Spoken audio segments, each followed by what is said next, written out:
Bon vendredi les pirates, j'espère que vous allez bien parce que moi ça va bien. Le vendredi c'est jour de live à 19 h, on va faire un jour de live, soir de live, hein, on va faire l'apéro ensemble, le soda stream. Donc dès l'après-midi évidemment je vous mettrai un lien pour accéder à ce live et bien sûr vous pourrez poser d'ici là toutes vos questions pour que je puisse vous répondre sur le sujet de la formation de la semaine. Comment gérer la famille recomposée si vous êtes ensemble depuis 5, 10, 15, 20 ans et que ça va mal tout d'un coup dans votre famille recomposée, il y a des choses à faire. Et puis peut-être que votre conjoint, lui, n'est pas issu d'une famille recomposée. Vous êtes dans une famille initiale et votre conjoint a pété un câble, il est passé en mode exploration et il veut tout de suite faire une famille recomposée, ça fait souffrir les enfants, etc.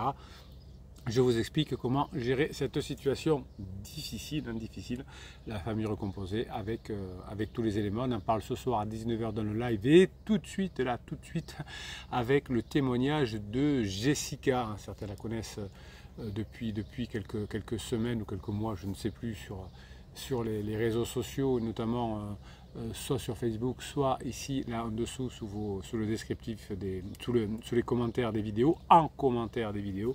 Hein, c'est là où les pirates, vous vous exprimez, vous vous soutenez, vous vous donnez la grinta pour pouvoir mettre correctement en application ce que vous apprenez dans les formations. Et tout ça vous permet d'augmenter les probabilités de revenir ensemble. Alors qu'est-ce que nous dit Jessica? J'ai divorcé il y a 3 ans de mon premier mari qui s'appelle Joël, avec qui j'ai eu 2 enfants, Lucas et Léa. Il n'y a que des L. Ah non, Joël. Lucas et Léa. J'aime bien Léa, j'aime bien Lucas. Nous étions ensemble depuis 15 ans et j'ai eu une crise existentielle à l'approche de la quarantaine. Alors vous voyez, les crises existentielles, c'est autour de la quarantaine, souvent c'est plus vers 45, mais il peut arriver que, en fonction de votre maturité, ça arrive autour de la quarantaine, et là c'était à l'approche de la quarantaine. Tout d'un coup, je me suis senti étouffée, ennuyée et insatisfaite. Donc vous voyez que toutes les histoires se ressemblent. Je me suis dit que je méritais mieux, que je voulais vivre autre chose, que je voulais changer de vie. Oui, on se dit, j'ai élevé mes enfants, je me suis sacrifié pour le boulot, pour la famille, et maintenant, je veux autre chose parce que l'heure retourne, le compteur vous tourne. Qu'est-ce que je vais faire dans l'avenir? Vous savez que la crise de la trentaine est liée au passé, hein, c'est-à-dire, est-ce que j'ai bien choisi mon métier? Est-ce que j'ai raison d'être homosexuel ou d'être bisexuel ou d'être hétérosexuel? Est-ce que je veux des enfants? Est-ce que j'ai bien fait d'avoir des enfants? Ça, c'est la crise de la trentaine. Et la crise de la quarantaine, c'est qu'est-ce que je veux devenir? Quand c'est que je vais mourir? Pourquoi je vais mourir? La finitude, etc. Donc elle s'ennuie, hein, avec Joël. Donc elle voulait changer de vie. J'ai donc quitté Joël sans lui laisser le temps de comprendre ni de réagir. Je lui ai dit des choses horribles, que je ne l'aimais plus, que je le trouvais fade, que je le trompais. Je sais que je l'ai blessé profondément, mais sur le moment, je ne pensais qu'à moi. Ah, vous voyez, ces témoignages, ils sont assez poignants, hein, celui de Jessica Lé aussi. Si vous voyez tous les commentaires des personnes en crise sont à peu près les mêmes choses. Hein. Comment j'ai fait, pourquoi je voulais divorcer rapidement, je me sentais mal, etc. Il est donc possible que Joël n'ait pas su réagir, Joël n'ayant pas eu la chance d'être un pirate, certainement que Jessica a divorcé. Donc du coup, j'ai vite rencontré Henri, un homme plus jeune que moi, plus dynamique et plus séduisant. Lui avait 2 enfants bas âge, Maxime et Manon. C'est la mode d'avoir les enfants qui, c'est peut-être un hasard, qui commencent par la même lettre. C'était Lucas et Léa, et là c'est Maxime et Manon. Nous avons eu un coup de foudre, nous avons aménagé ensemble rapidement et nous avons créé une famille recomposée. Donc si vous avez déjà vu les 2 premières vidéos cette semaine ou si vous avez commencé à faire la formation, vous voyez que c'est toujours une mauvaise idée de commencer une famille recomposée quand on est encore en lune de miel ou qu'on n'a pas fait le deuil de la relation précédente. En tout cas, c'est toujours le cas. Évitez de fonder une famille, une relation durable pendant la phase de lune de miel. Attendez la fin de la phase de lune de miel, attendez de voir comment a tourné votre pansement, votre nouvelle personne, et ensuite vous pourrez éventuellement, si vraiment à la fin de la lune de miel ça va toujours bien, vous ne vous êtes jamais séparés, etc., vous pourrez tenter de rentrer dans la phase de sécurisation. Donc au début tout semblait parfait. Évidemment, ça, c'est la lune de miel. J'étais heureuse, j'étais amoureuse et j'étais épanouie. Je me sentais comme une adolescente qui découvrait l'amour. Ça, vous me le dites souvent en coaching. On dirait mon conjoint en crise, on dirait une ado ou un ado. Je pensais avoir trouvé la perle rare, l'homme idéal. Vous voyez que toutes les histoires se ressemblent. C'est la même sœur, elle est trop bien. Jamais j'ai rencontré quelqu'un comme ça. Mais très vite, les problèmes sont apparus. Bah, tiens, je suis surpris, c'est bien la première fois que ça arrive. Ils étaient nombreux. Je vais vous expliquer un par un et vous donner des conseils selon moi pour les éviter ou les résoudre si vous êtes dans la même situation que moi. Alors ça c'est très bien. Alors, comme d'habitude, vous savez que je découvre les témoignages en même temps que vous pour avoir cette spontanéité, cette fraîcheur un peu comme un coaching. Et donc là, je m'aperçois que non seulement Jessica va vous dire les écueils qui ont été nombreux, les problèmes qui ont été nombreux, mais elle va vous proposer des solutions pour ne pas faire pareil qu'elle. Ben, je suis génial. Je suis généreusement surpris. Agréablement surpris, c'est mieux. Allez, problème numéro 1, la relation avec les enfants. Le premier problème que j'ai rencontré dans ma famille recomposée était la relation avec les enfants, les miens et ceux d'Henri.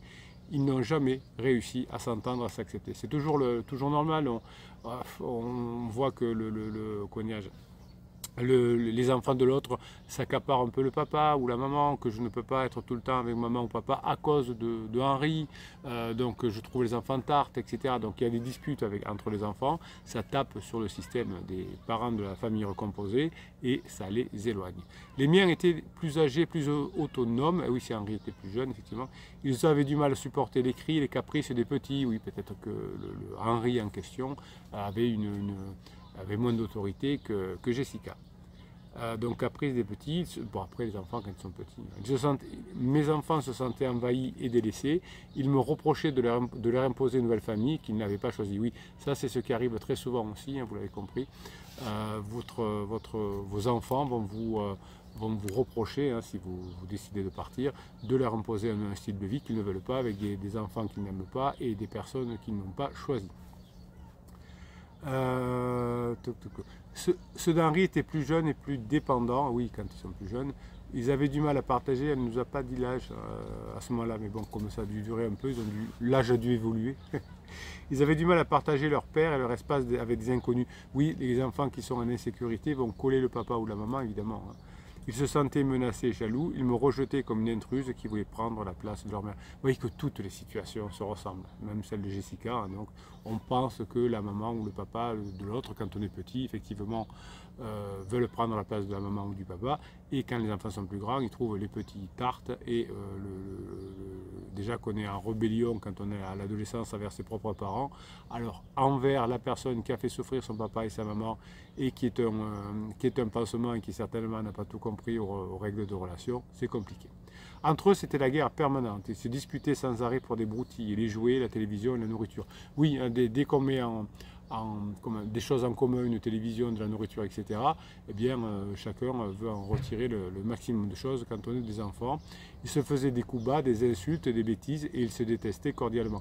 Oui, peut-être que les enfants de Jessica, qui étaient au début calmes et pondérés, peut-être que sous la pression de Henri ou sous la pression des enfants d'Henri, hein, pouvaient commencer à faire des bêtises et des insultes. Souvent, au moment où on divorce et où un des deux tente une famille recomposée, on s'aperçoit que les résultats scolaires diminuent à l'école. C'est comme ça, c'est l'insécurité.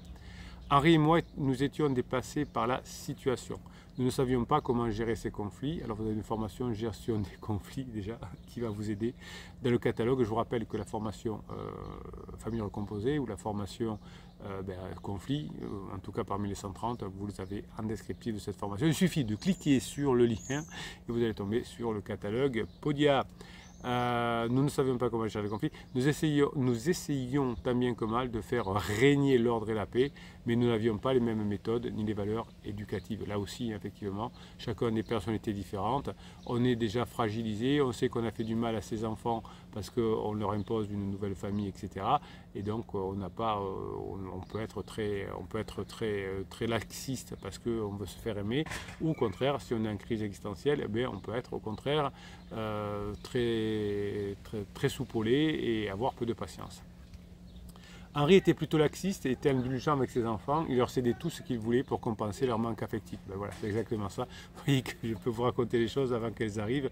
Oui, hein, comme on a de la culpabilité par rapport à ses enfants, on est beaucoup moins regardant et il ne leur imposait pas de limites ni de règles claires. Moi j'étais plutôt stricte et exigeante avec mes enfants. Je leur demandais de respecter les consignes et les horaires. Je ne leur tolérais pas de manque de politesse ni de discipline. Bref, nous n'étions pas sur la même longueur d'onde. Nous nous contredisions souvent devant les enfants. Alors ça, évidemment, c'est déjà pas terrible quand c'est ses propres enfants. Donc quand on se contredit devant les enfants de son conjoint en mode famille recomposée, c'est une catastrophe puisque c'est très rare que ça n'arrive pas, que les enfants prennent le parti de pansement. Hein, ça arrive rarement. Nous ne formions pas un couple et nous ne formions pas un couple uni. Nous disputions parfois à cause d'eux et nous n'étions pas une équipe soudée. Alors mon conseil numéro 1, nous dit Jessica, si vous voulez réussir votre famille recomposée, vous devez impérativement coopérer avec votre conjoint et avec les enfants. Vous devez créer un climat de confiance, de respect, de dialogue. Oui, hein, avec les enfants de son conjoint, pansement éventuellement. On n'a pas des vertus éducatives, mais voilà, on peut les aider, on peut passer des bons mois avec. On peut leur créer de la dopamine, mais on n'a pas les vertus et le lien d'éducation. Vous devez parler avec votre conjoint de vos attentes, de vos besoins et de vos difficultés. Alors oui, ne le faites pas effectivement devant les enfants. Vous devez vous écouter, vous comprendre et vous soutenir. Alors c'est difficile hein, parce que quand il y en a un qui est en crise et l'autre qui est en pansement, hein, vouloir se soutenir, c'est compliqué. Vous devez vous mettre d'accord sur les règles de vie commune, les limites à respecter, les objectifs à atteindre. Oui, alors elle a raison Jessica, mais c'est effectivement quand on est... la nature ne nous permet pas trop de faire ça. Je m'explique, Bruno il s'explique. La nature elle est faite pour, ben voilà, il y a deux adultes qui se rencontrent, ou deux jeunes adultes, et ils sont en lune de miel, ça part et ils font des enfants et ils inventent les règles au fur et à mesure. La nature ne sait pas nous proposer des familles déjà qui sont composées avec des habitudes, etc., des divorces, et de mettre tout ça en commun. Donc Jessica a raison, même si c'est difficile d'en parler, mais en tout cas on n'est pas aidé par la nature et la logique et le bon sens par rapport à ça. Donc vous devez parler avec les enfants de vos sentiments, de vos envies, de vos craintes. Vous devez les écouter, les rassurer, les valoriser. Alors les écouter, les rassurer, les valoriser, oui. Leur parler de vos craintes, je ne suis pas sûr, Jessica.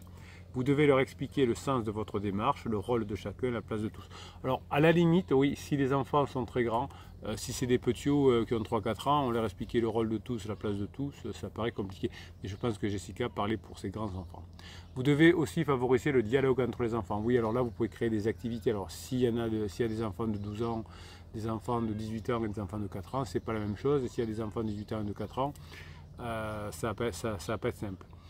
Surtout si on a des ados qui sont aussi en préadolescence. Vous devez les encourager à se connaître, à se respecter, à s'apprécier. Vous devez leur montrer l'intérêt de vivre ensemble, les avantages de la diversité, les joies du partage.